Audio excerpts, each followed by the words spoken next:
Bonjour à tous, bienvenue dans ce numéro d'Into the Box avec pour invité aujourd'hui Flora Wolfer de Pplug. Pour votre rappel, Into the Box a pour mission d'interroger un certain nombre de personnalités du monde du marketing digital, de les interroger afin de nous inspirer à travers leur expérience, une expérience plutôt vue du bon côté, une expérience feel good. Et pour commencer, justement, Flora, première question, comment vas-tu ? Comment vont tes collègues et amis, également la famille ? Écoute, tout va bien. Côté perso, on est très chanceux, on est tous plutôt bien installés en confinement, donc tout se passe plutôt bien. Côté collègues aussi, tout va bien, on s'organise petit à petit. On prend l'habitude du confinement et on se serre beaucoup les coudes, donc c'est plutôt agréable et ça fait plaisir à voir.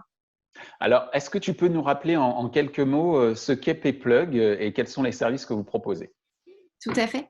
Donc, Pplug, on est une solution de paiement française à destination des PME. On permet en fait à toutes les PME de recevoir des paiements par carte bancaire, que ce soit en ligne ou bien en magasin. On a été racheté par le groupe Natixis il y a quelques années et on grossit quand même assez vite. On est aujourd'hui une entreprise de 80 personnes. On a 10 000 clients en France et en Italie et à peu près 300 partenaires avec qui on travaille sur différents projets. Alors aujourd'hui, en cette période si particulière qu'est le confinement, quels sont les dispositifs que vous avez mis en place, j'allais dire en interne, mais également auprès de vos clients ?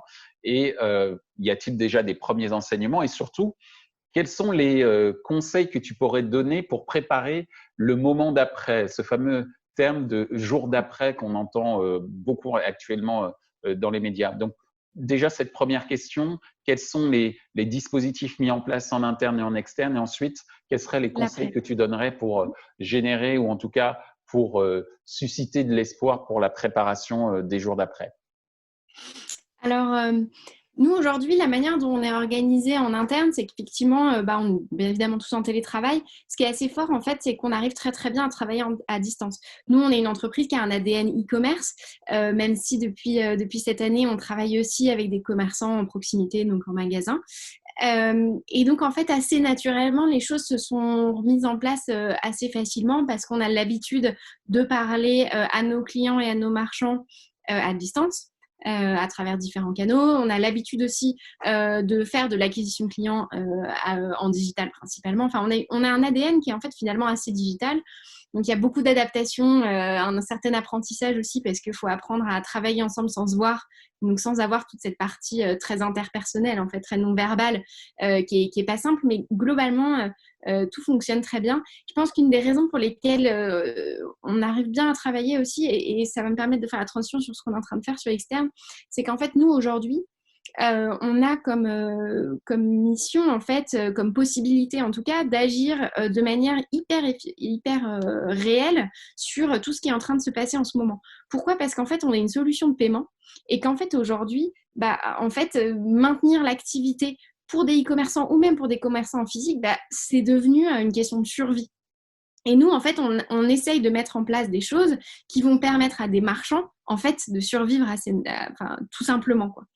On a mis en place plein de projets qui forcément engagent énormément l'ensemble de l'équipe et dont on est tous très fiers parce que on se sent utile en fait socialement. On se dit pas juste qu'on est confiné chez nous à attendre des jours meilleurs. On se dit qu'en fait on essaye de faire en sorte que les jours meilleurs soient déjà là. On a en particulier travaillé avec Livy, qui est une application, une plateforme de téléconsultation pour permettre en fait aux médecins de beaucoup plus facilement gérer leur téléconsultation. Et en fait, nous, on propose aux médecins gratuitement d'utiliser notre solution de paiement pour recevoir le paiement de la consultation, par exemple. Ça, c'est quelque chose qu'on a réussi à mettre en place en quelques jours et dont on était très fiers parce qu'on se dit qu'on rend vraiment service et on permet aux gens d'avoir accès aux soins et de maintenir cette continuité-là. On travaille aussi beaucoup avec notre cible historique, donc les marchands en e-commerce, pour essayer de les aider à trouver des solutions pour maintenir leur activité. Ça passe en particulier par le développement accéléré de sites. En fait, nous, on a lancé un partenariat avec Shopify, mais on travaille aussi avec PrestaShop sur une initiative très similaire pour en fait aider des marchands, en particulier dans les centres-villes, à maintenir leur activité en développant en moins de 24 heures un site internet pour un prix qui est hyper réduit. Donc, c'est une plateforme forcément qui est très basique, mais qui leur permet assez simplement de référencer leurs produits et de recevoir des paiements et des commandes directement sur leur site, et ensuite d'organiser des livraisons, soit en allant déposer chez les gens dans un rayon géographique, soit en proposant du click and collect. Et donc, nous, on a travaillé avec des partenaires pour lancer ça. Et moi, c'est ça que je trouve assez beau dans toutes ces actions-là, c'est qu'en fait, aujourd'hui, l'ensemble de l'écosystème e-commerce est en train de se mobiliser pour trouver des solutions et pour permettre à tous ces bouchers, ces libraires, ces magasins de vêtements, tout ce commerce, en fait, tout ce tissu de centre-ville et partout sur le territoire français, de maintenir son activité et de ne pas polariser la consommation uniquement dans certains centres de consommation qui seraient, par exemple, les supermarchés. Donc, en fait, ça, pardon, excuse-moi de t'interrompre, mais en fait, c'est de trouver une alternative pour les commerces, j'allais dire, traditionnels, qui souffrent beaucoup au regard du fait qu'ils ne peuvent pas ouvrir comparé aux centres commerciaux ou aux supermarchés, par exemple, et par l'intermédiaire donc de vos différents services, vous leur proposez une alternative qui dit peut-être une complémentarité aussi dans le futur à leur activité historique. C'est exactement ça. C'est de trouver des solutions et de trouver une solution qui soit potentiellement pérenne. Moi, ce que je trouve très intéressant, peut-être pour ouvrir un peu sur comment est-ce que je perçois le futur et pour montrer ce qui a changé, c'est que en fait, aujourd'hui, je trouve qu'il y a plein de mentalités qui sont en train de changer. J'ai lu quelque chose de très intéressant ce matin. C'était qu'en chinois, en fait, on écrivait le mot crise avec 2 idéogrammes. Le premier, c'est danger, et le second, c'est opportunité. Et je pense que en fait, ça résume, au-delà d'une très jolie métaphore, ça résume assez bien aussi la lame de fond qui est en train de passer sur le commerce aujourd'hui en France. Il y a quelques mois, faire 100% de ses courses au supermarché, pour plein de gens, c'était normal. Et en fait, là, dans le cadre du confinement, on commence à se dire que en fait, c'est aussi important de soutenir tout son commerce de proximité et que on veut se mobiliser pour faire en sorte que tous ces gens-là ne meurent pas, en fait. Et donc maintenant, en fait, aller chez son boucher, c'est plus un truc de bobo, comme on pourrait dire un peu chez les Parisiens, mais c'est vraiment en train de devenir un acte militant.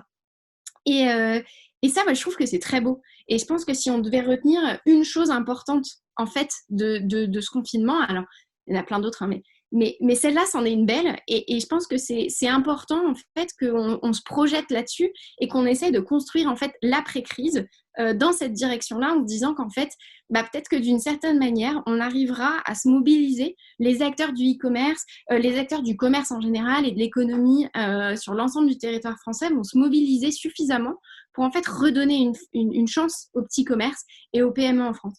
Et si on arrive à faire ça, franchement, c'est une incroyable victoire. Alors, en tout cas, ce qui est très intéressant, c'est que de ce danger qui nous menace tous, on peut en faire donc une opportunité. C'est vraiment une phrase clé que tu viens de nous donner à l'instant.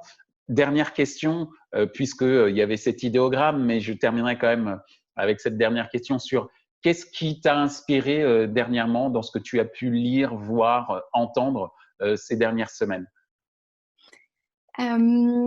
Alors, je pense qu'il y a beaucoup de choses. D'un côté, peut-être plus personnel, moi, je vois qu'il y a beaucoup de médias qui se mobilisent pour faire des choses intéressantes. Moi, je lis en particulier l'excellente newsletter Time to Sign Off et Time to Follow aussi. Ils font des belles choses et je trouve qu'ils aident justement à ouvrir des perspectives sur ce qui est en train de se passer. Personnellement, je lis aussi La Nuit des Temps là, de Barjavel qui, pareil… et une autre manière de voir une situation de crise pour l'humanité, et c'est assez intéressant. D'un côté plus économique et peut-être plus business, je trouve qu'il y a des belles choses à lire du côté de la PQR, en fait, la presse quotidienne régionale. Justement parce qu'ils se font le relais de plein d'initiatives qui se font dans les mairies, dans les communautés de communes pour maintenir un tissu solidaire et local. Et donc moi je pense que c'est de saine lecture en ce moment. C'est beaucoup relayé par BPI, donc je vous encourage à aller regarder ça. En tout cas, Flora, merci beaucoup pour ton temps, merci beaucoup pour tes inspirations partagées. On Merci à toi. retiendra notamment cet idéogramme en chinois sur cette notion de danger d'un côté et également opportunité. Merci pour tout. Je te souhaite bon courage durant cette période pas simple, mais en tout cas pleine Merci. d'espoir comme tu nous l'as communiqué. Et je te dis à très bientôt. Merci à toi pour ta participation. Merci, à très bientôt. Ainsi s'achève ce numéro avec Flora Wolfer de Pplug. Nous avons vu avec elle que cette période de crise, comme l'indique l'idéogramme en chinois, représente à la fois un danger, mais surtout une très belle opportunité qu'elle a bien voulu nous illustrer à travers les multiples initiatives que son organisation et elle-même initiaient pour aider ce qu'on appelait le petit commerce, mais qui est tout simplement le commerce de proximité. Je vous remercie à nouveau pour votre écoute pour Into the Box et vous fixe rendez-vous pour un prochain numéro très très vite. Portez-vous bien.